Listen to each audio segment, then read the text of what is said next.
there, drone fans. Rick here again from Drone Valley.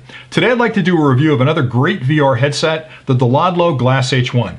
Now, I was lucky enough to have the company send me a set of these for this review, but I promise you that's not going to impact my opinion. You guys know I'm brutally honest about everything that I look at. I'll give you the good and the bad of it. And I also like to get my hands on the gear for a couple of weeks before I actually do the review, because I don't like to trust specifications on a sheet someplace. I like to take it out in the field, run it through its paces, and make sure it actually does what it says it can do. Now, out of the gate, I'm very impressed with these goggles, and I'll give you some of the details of why in a little bit. But before I get into the review in particular, let me talk about virtual reality in general. So virtual reality, or VR, is really touching every aspect of media. It's exploding. You can see YouTube videos in VR, TV shows, movies. If you play games, there's a whole VR set of games you can play.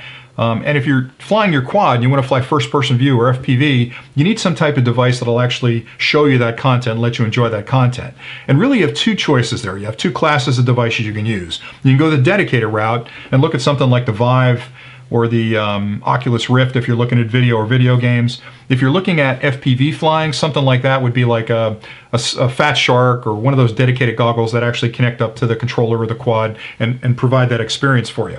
The other type of category you've got are these type of devices, which are general purpose VR headsets. And there's a lot to be said for these, and the choice between those two tends to come down to price. Obviously the dedicated ones are more expensive. Maybe they provide a little bit better of experience, but the challenge I've got with those two is they tend to be very proprietary, which means you can use the device for one particular thing, either watching a movie or playing a video game or flying your quad, but not all of them. Whereas a device like this is much more universal and it's way less expensive. In the case of these goggles, those dedicated devices might be 6 or 7 times as expensive as a set of these headsets. So I like that they're open. I like that I can snap my phone in the front. Anything I can view on my phone, I can view through here. So I can use these to watch movies, TV shows, YouTube videos. I can play video games on them. I can fly my quad through FPV. So for me, having a universal device like this makes a lot of sense, and it's not real expensive to add to your kit. So maybe something you'd want to consider.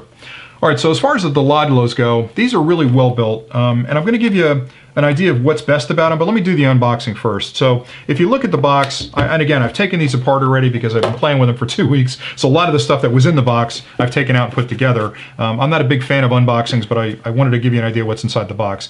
So if you open it up, you can tell right away that the company is very serious about the quality of the product, and they're trying to do a great presentation. Looking at this, it looks like a very high-end device, and it really is built to that quality. So inside the box, you've got an envelope. There's a box in the bottom that contains the goggles, and on the top you've got another box that had the strap in it. The straps come off. Inside the envelope, a couple of things. You've got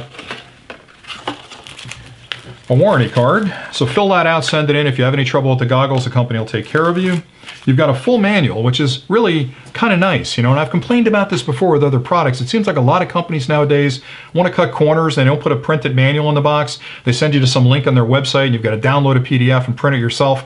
I really like this. It's kind of a class move to put a printed manual in there, because I can open it up, I can take my time, I can read through it, understand the features and functions before I ever turn the device on. I don't have to go to my browser and go search it out. So good on you, Dlodlo, that you built it in there, and it's built in, I should say it's printed in English as well. The last thing in that envelope is a cleaning cloth. And this is important because even though you don't have to clean those lenses that often, every now and then you're going to have to knock the dust off them. You may smudge them putting the phone in there. And if you use something that isn't really designed to clean lenses, whether it be a paper towel or some cloth that's abrasive, you won't notice it, but you're going to scratch those lenses a little bit every time. And those micro scratches over time will mess up that focal point. So it'll screw up the actual focusing ability of the lenses. So over time, you're actually damaging the lenses. So having that cleaning cloth in there, just keep it with the headset. Use this to clean your goggles and you'll be in good shape. All right. So as far as the goggles go, the first thing I want to talk about is the comfort, because comfort's important. If you're going to use VR goggles, you typically have them on your head for long periods of time, maybe 30 minutes or an hour at a time, or if you're flying your quad, maybe 30 minutes there.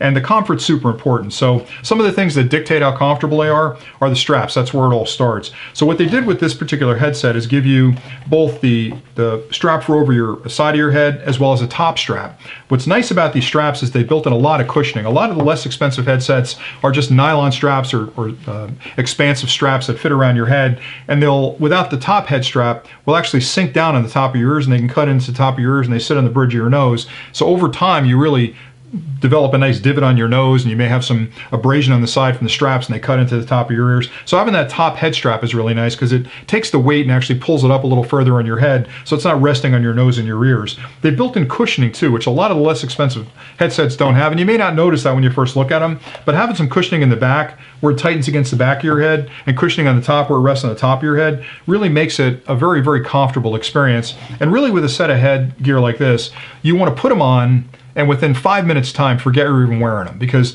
the whole benefit of having a VR environment or media is to have that immersive experience to pull you into that video game or that video you're watching, or in the case of flying your quad, putting you in that cockpit so you feel like you're in that quad. And if you're thinking all the time about how uncomfortable they are and how they're not fitting on your head right, it takes you out of that experience. The second thing around comfort has to do with how it touches your face. Now these Dlodlos have done a couple of things there with the foam. All the VR headsets have foam on the inside of them. Not every headset actually has dense enough foam that's soft. A lot of the headsets have very dense foam, but you can feel it tight against your face. It gets to be uncomfortable over time, could be irritating your skin as well. What the Dlodlo did was build in very firm foam that's also soft. So it's kind of an interesting pivot point because it's firm enough where it keeps the light out, but it's soft enough where it doesn't feel like it's digging into your skin. I think what helps with that is on the inside of that, they've actually got a layer of cloth in there as well. So it's not the actual foam that's touching your skin. There's a layer of cloth on top of the foam that touches your skin, which makes it an extremely comfortable experience. It's also great in shutting out the light, because that's another thing that's going to screw you up with those cheaper headsets, is that they do a pretty good job, but there's always one or two spots where the light's leaking in, and then it kind of destroys that immersive experience for you. These, when you put them on, it's completely dark in there, and all you're seeing is the image in front of you, which is great. One other thing I will mention, and this is something that you'll find in the instructions, I missed it somehow, but I actually used these for half a day without realizing this was the case. There's actually a piece of cellophane inside the glass, I should say inside the goggles, that you have to peel off both of those lenses that are in there to protect the lenses during shipping. I'm sure it's in the manual, I didn't see it. So I was walking around for half a day thinking to myself, man, I really like the look of these. Why are they not focusing? Are my eyes getting that bad that I can't actually focus? And it turns out, dummy, that I didn't pull that plastic off. So once I pulled the plastic off, put it back on, that focus snapped right in. So don't do what I did, make sure you pull those off. All right, so outside, as far as adjustments go, you have one adjustment up front here, which is the adjustment for how close the actual screen is to your eyes. So that's a focal adjustment this way. So when you spin that, you're either pulling the phone closer to your eyes or further away from your eyes. And what I do with that is I'll put them on and I'll spin that dial and I'll look right in the center of it to adjust that crystal clear clarity in the center of the lenses, and you'll find everything else will sort of fall into place. So that's your focal adjustment. Now these glasses don't have an IPD adjustment. I've talked before about other headsets. The IPD, or interpupillary distance adjustment, has to do with how far the lenses are apart compared to your eyes, because everybody's head's a little bit different. Some people's eyes are narrow together, some are further apart. I tend to have a fairly fat head, so mine are further apart. And I worried about that because I thought, well, gee, I need to be able to adjust those lenses out, because I typically have trouble with fixed lenses because my eyes are further apart than the average person, I guess. And there is no IPD adjustment on this, so I thought, well, that's going to be a major downfall. But I'm here to tell you, I don't know whether it's the way they shape the lenses or the way they position the lenses, but I usually have trouble with standard headsets. I put these on and they snapped right into focus. And I think it has to do with the way the lenses are contoured. They've got some kind of magic in there that my headset and other people that have tried this headset, and they haven't adjusted anything, it seems to have snapped that IPD right in the money. So I don't know whether they're adaptive IPD or some new technology, but I wouldn't worry about the IPD adjustment. All right, the next thing is, how does your phone fit in, right? So I've got an iPhone 6 Plus, it's a pretty big size phone. A lot of the problems with the cheaper headsets and some of the other brands are that you can't just slide the phone in the front. You've got to have some carrier from the side, and maybe you've got a different size carrier for your phone and your buddy's phone. So if you're both out flying your quad in the afternoon, your carrier works, but it won't fit his phone. They've taken care of all that. So you snap the front off, and then inside there's two little fingers that hold the phone. So all you do basically is snap the phone in to position like that. Make sure it's centered, and you can look inside while you're centering it, and you're ready to go, and then you can snap the cover right back on. And that's it. That's as simple as that. Now this will support phones that are between 5 and 6 inches. If it's smaller than that, you may have trouble with it not being wide enough for the actual view, but 5 and 6 inches are most of the phones that are out there today. So some of the larger iPhones, certainly the Android phones, and a bunch of other models of phones out there that'll fit that. What really sets this thing apart, if you're an Android user, is the fact that it's really built for an Android phone. Now don't let that dissuade you if you're an iPhone user, because I'll explain why in a second. But if you're an Android fan, it's got a connection inside there. So it's got a micro USB connection that would plug into the end of your Android phone. You can download an application from the Dlodlo website that'll enable some of the features in this headset that are particular to an Android phone. So the minute you plug that into your phone and you fire up your phone, you'll find that you can use a lot of the controls that are outside the headset. So for example, in the Android mode, this is a return button. So as you're watching content, you can hit that and return to the previous menu. You have a touchpad on the side where you can actually move the cursor around and select things. And then on the bottom, you've got volume controls up and down. And if you look close, you've actually got a micro USB connection here. So if you've got an Android phone in there and you're using those features, you can actually charge it while you're using it. Now, the reason I say that's not that big a deal for iPhone users is, in all honesty, and this is probably me being more honest than I should be, those are cool features. And if I was an Android guy, I would really respect the fact that they built those in there. I'm an iPhone guy, right? So they don't mean anything to me. Those don't work with an iPhone. But honestly, I don't care if they don't work, because if I'm viewing content or I'm playing a game, I'm going to have a remote. I'm going to have a Bluetooth remote hooked up to my phone to control what I'm watching, to fast forward, to stop, to skip to the next one. If I'm playing a video game, I need video game controls.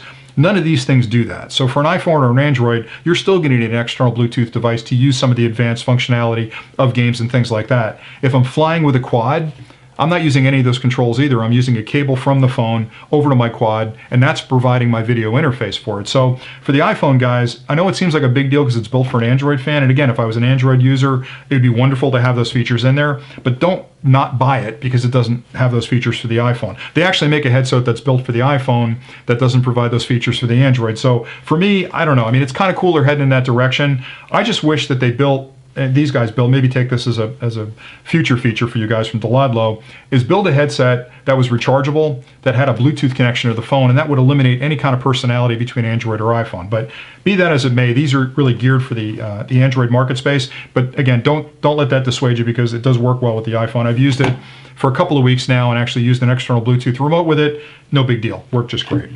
All right, so a couple other features that this has, things you want to be aware of. Another interesting thing about VR headsets that you want to really pay attention to is the field of view. Because when you're looking at that headset, the more narrow the field of view you've got in the headset, the further away the image is from you in the front. So if you've got a 90-degree field of view, it's very, very narrow. It looks like you're looking at a movie screen very far away from you. The wider the field of view, the closer that image is to you and the more immersive the experience is. So most headsets, the good headsets, are about 100 degrees field of view. These are between 100 and 120, so they're a little wider than most.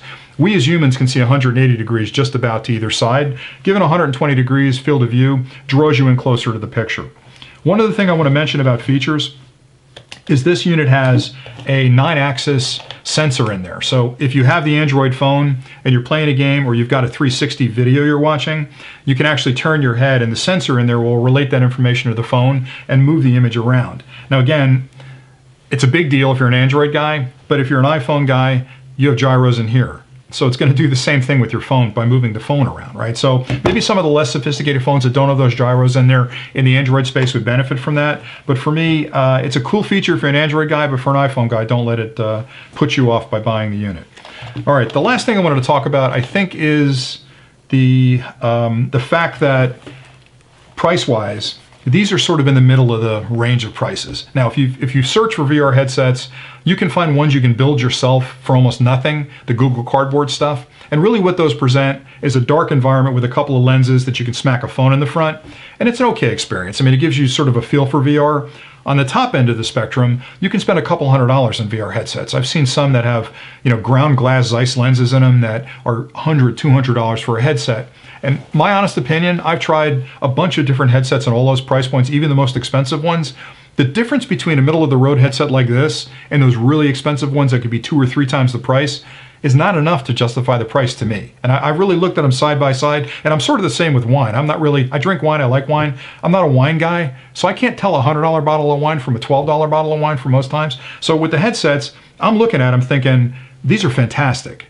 I'm expecting those to be like over the moon fantastic, and they're not. So for me, price point wise, settle somewhere in the middle until you really find a set that you like. These are probably, I don't know what the price is. I'll put a link below where you can go to Amazon and check them out. But I think they're in that $50 to $80 price range depending on the sale they're having that day. So for me, dropping that kind of money on a set like this, not that big a deal. I mean, it's still a lot of money, but for the experience this is going to provide, I think that's a great thing. And don't think like if you spend less that it's going to be a dramatically different image quality. It really isn't.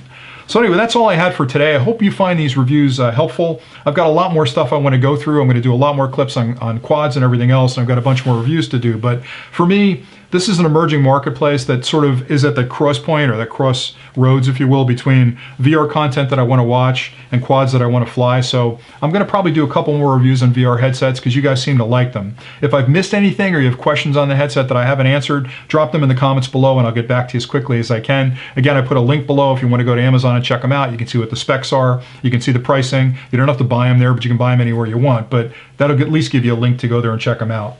And the last thing I wanted to say is I really appreciate the subscription count going up. Thumbs up are always good. I'm doing my best to do as complete a review as I can on these products, so whatever I can do to make it better, I will. So again, thanks an awful lot for watching, and as always, happy flying.